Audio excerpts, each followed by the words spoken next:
This Torah class is brought to you by TorahAnytime.com. Okay, we're here in one of the most unique places in the whole world. We're in the underground chamber of Villa Torlonia. We're 97,000 Yidden from the Shevet Yehuda who are taken to Rome. We're buried here in the ancient way as described in the Gemara Bava Basra. We thank our guide, Mrs. Batsheva Walden, who brought us down here. Almost nobody has been here. Here you have the inscription of the menorah. And as most halachic opinions hold, it's inscribed in a straight way, like we mentioned before, different than it is in the Arch of Titus. You hear, in this place, the bones and the bodies were treated with the utmost dignity. The bones were cleared out, they were buried, all the bodies, all the fragments were put into the wall, they were sealed, and the dirt was placed on top of them. In many of these places, these are Jews who saw the second Beis HaMikdash. You're reliving history in the most vivid possible way. We're in the 3 weeks now, we're commemorating Chorban Beis HaMikdash. These were Jews who saw the Beis HaMikdash with their own eyes. Even though the Navi Chagai says that the second Beis HaMikdash would pale in comparison to the first. It was missing 5 things. It was missing the Aron, it was missing the Urim Batuvim, it was missing the fire min hashamayim, was missing the Shechina, was missing Ruach HaKodesh.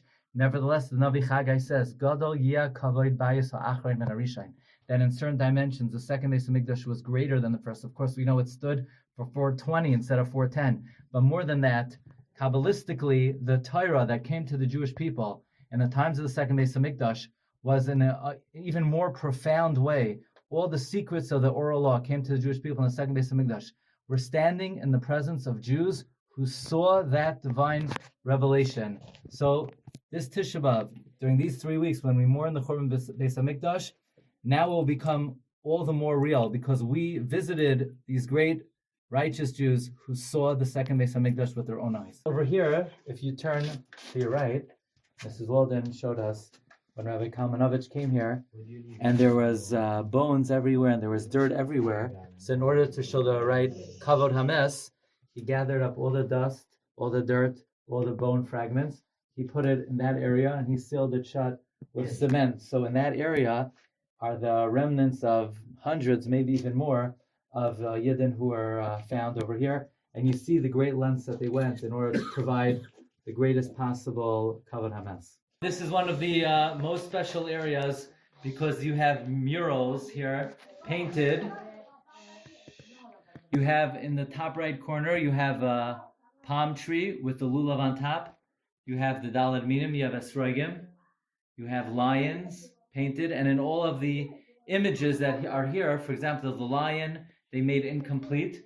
On the top, you have an image of the Kodesh HaKadoshim, just the roof, because throughout the centuries, the Goyim pillaged it. They thought, based on the writings of Benjamin of Tudela, that the menorah was here. So anytime they got a hint that this was related to the temple, they pillaged it looking for the menorah. You have images of the moon, but it's incomplete. So they wanted it to be a halachic image. You have images of the sun, also not complete. Here you have diagrams, pictures of the menorah, but here the menorah is circular, as opposed to when we saw the inscription on the wall where it was straight. In any event, this is one of the most unique rooms here in the catacombs in Villa Torlonia. We're here at one of the most special places in the catacombs of Villa Torlonia. You have over here a mural of 2 menorot. You have 2 jugs of oil. Right next to it is Esrogim, and we pointed out that we know there's a very deep connection between Chanukah and Sukkot. We know that when Chanukah was enacted, it was supposed to parallel Sukkot. They said, let's make a holiday like Sukkot. Sukkot is 8 days, so they made Chanukah 8 days. Sukkot is, we say Halal Shalem, so Chanukah they say Halal Shalom. Even the remez to Chanukah in the Torah and Parshas Emor follows immediately after the 8 days of Sukkot. And also this is reminiscent of the vision of Zechariah, who saw the menorah that had 7 branches and the 2 jugs of oil next to it. In the middle you have the picture of the Kodesh HaKadoshim.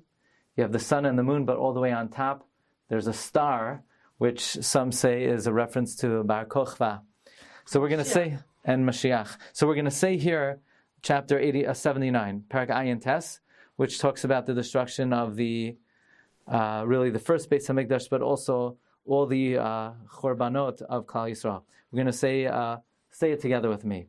Mizmar la'asaf Elohim bo goyim v'nachal asecha timu es heichal kodshecha samu es yushalayim liyim nasnu es nivlas avodecha ma'achal oif hashamayim b'sar chasidecha l'chayis hayaretz shavchu damam kamayim svivos Yerushalayim ve'ein koiver hayinu cherpa l'shcheinenu lag v'keles l'svivoseinu adma adonai ten afla netzach tivar k'mo yesh k'nasecha shvoicha moscha l'agoyim asher lo yidocha v'al mamlachos asher b'shimcha lo ykarau ki achal es Yaakov v'yesnaveu heishamu al tizgar lanu avonos rishonim aher yikadmunu rachamecha ki daloinu ma'id azreinu alhei yeshenu al davar k'vod shemecha v'hatzileinu v'chaber achatoiseinu l'man shemecha